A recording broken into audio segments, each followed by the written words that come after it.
जब भी हम ब्लॉकचेन का नाम सुनते हैं तो दिमाग में सबसे पहले बिटकॉइन या डिजिटल पैसा ही आता है ना। लेकिन क्या हो अगर ये टेक्नोलॉजी सिर्फ पैसों के लेन देन से कहीं ज्यादा बड़ी, कहीं ज्यादा पावरफुल हो। आज हम ब्लॉकचेन की दुनिया में एक ऐसी ही जबरदस्त छलांग के बारे में बात करने वाले हैं। जरा सोचिए, क्या हो अगर एक ब्लॉकचेन सिर्फ पैसे भेजने और रिसीव करने तक ही सीमित ना रहे। बस इसी एक सवाल ने ब्लॉकचेन 2.0 को जन्म दिया। चलिए आज इसी को समझते हैं कि आखिर ये है क्या और ये इतना बड़ा गेम चेंजर क्यों है। तो आज हम क्या क्या जानने वाले हैं। सबसे पहले हम देखेंगे कि कैसे सोच डिजिटल मनी से आगे बढ़ी।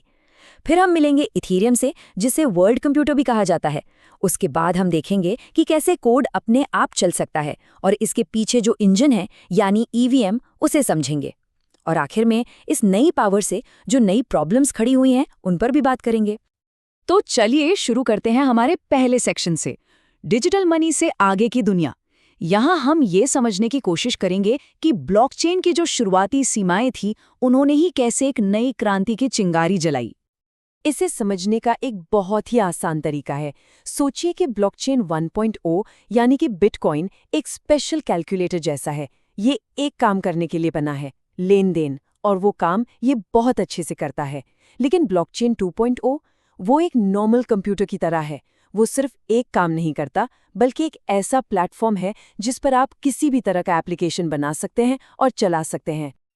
और बस इसी शानदार आइडिया ने जन्म दिया इथेरियम को, एक ऐसा सिस्टम जिसे हम वर्ल्ड कंप्यूटर कहते हैं। ये दुनिया का पहला प्रोग्रामेबल ब्लॉकचेन था। तो असल में ब्लॉकचेन 2.0 है क्या? ये ब्लॉकचेन टेक्नोलॉजी की अगली पीढ़ी है जो सिर्फ रिकॉर्ड रखने से कहीं आगे निकल गई है। ये प्रोग्राम करने लायक लॉजिक और डिसेंट्रलाइज्ड ऐप्स को सपोर्ट करती है। और यहाँ पर जो सबसे ज़रूरी शब्द है वो है प्रोग्रामेबल। मतलब इसे अपनी ज़रूरत के हिसाब से कोई भी प्रोग्राम कर सकता है। और यहीं पर एंट्री होती है इथीरियम की। ये एक डिसेंट्रलाइज्ड ओपन सोर्स ब्लॉकचेन है और इसकी सबसे बड़ी, सबसे खास बात है स्मार्ट कॉन्ट्रैक्ट चलाने की क्षमता। यही वो चीज़ है जो सब कुछ बदल देती है। अब आते हैं इसके सबसे क्रांतिकारी पहलू पर, एक ऐसा कोड जो अपने आप चलता है। चलिए स्मार्ट कॉन्ट्रैक्ट्स की इस दिलचस्प दुनिया को थोड़ा और करीब से देखते हैं। स्मार्ट कॉन्ट्रैक्ट ये क्या होता है? अच्छा, इसे एक डिजिटल वेंडिंग मशीन की तरह सोचिए।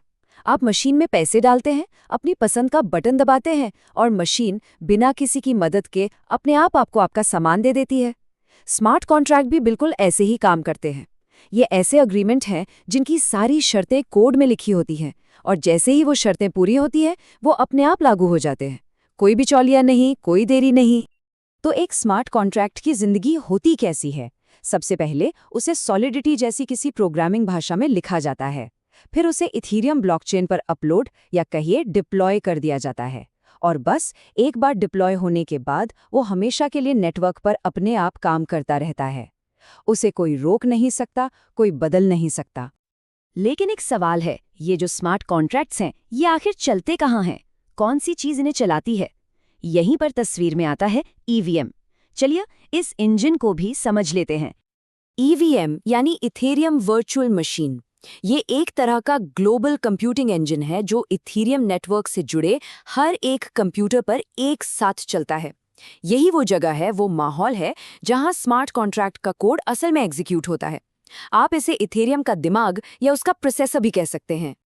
और पता है, असल में यही ईवीएम वो चीज़ है जो इथेरियम को सिर्फ एक क्रिप्टो करेंसी से कहीं ज़्यादा एक वर्ल्ड कंप्यूटर बनाती है। सोचिए, एक सिंगल कंप्यूटर जो पूरी दुनिया में फैला हुआ है और जिसे कोई एक इंसान या कंपनी कंट्रोल नहीं करती। अब बात करते हैं सिक्के के दूसरे पहलू की, नई शक्ति, नई समस्याएं। क्योंकि इतनी बड़ी क्षमता जब आती है तो अपने साथ कुछ बड़ी चुनौतियां भी लेकर आती है। इथेरियम की जो प्रोग्रामिंग भाषा है उसे टेक्निकली ट्यूरिंग कंप्लीट कहा जाता है। इसका आसान भाषा में मतलब ये है कि अगर इसे पूरा टाइम और मेमोरी मिले तो ये वो हर काम कर सकती है जो कोई भी नॉर्मल कंप्यूटर कर सकता है। मतलब इसकी कोई सीमा नहीं है। ये एक बहुत बहुत बड़ी शक्ति है। लेकिन ये शक्ति एक दो-धारी तलवार की तरह है। ज्यादा पावर का मतलब है नए तरह के खतरे। अगर किसी स्मार्ट कॉन्ट्रैक्ट के कोड में जरा सी भी गलती या कोई लूप होल रह गया तो हैकर्स उस पर अटैक कर सकते हैं। और सबसे बड़ी प्रॉब्लम यह है कि इससे जो भी नुकसान होगा वो परमानेंट होगा, उसे वापस ठीक नहीं किया जा सकता। और यही सबसे बड़ी चुनौती खड़ी होती है। हम कैसे साबित करें कि कोई कॉम्प्लेक्स कोड ब्लॉकचेन पर डालने से पहले 100% सेफ और बग फ्री है? तो यहाँ जो सबसे ज़रूरी बात समझने वाली है वो ये है कि ये सिर्फ एक टेक्निकल प्रॉब्लम नहीं है। ये एक पूरी तरह से नई किस्म की कंप्यूटिंग के लिए एक बुनियादी चुनौती है। जब आपका कोड ही आपका कानून बन जाता है तो ये पक्का करना सबसे ज़रूरी हो जाता है कि वो कोड बिल्कुल सही और सुरक्षित हो। और हम आज की बातचीत को इसी एक सवाल पर खत्म करेंगे। अगर हमारे पास एक ग्लोबल कंप्यूटर है जो कोई भी कोड चला सकता है, तो हम ये कैसे सुनिश्चित करें कि वो सिर्फ सही कोड ही चलाए? यही वो सवाल है जो आज भी ब्लॉकचेन की दुनिया को हर दिन बेहतर बनने के लिए मजबूर कर रहा है।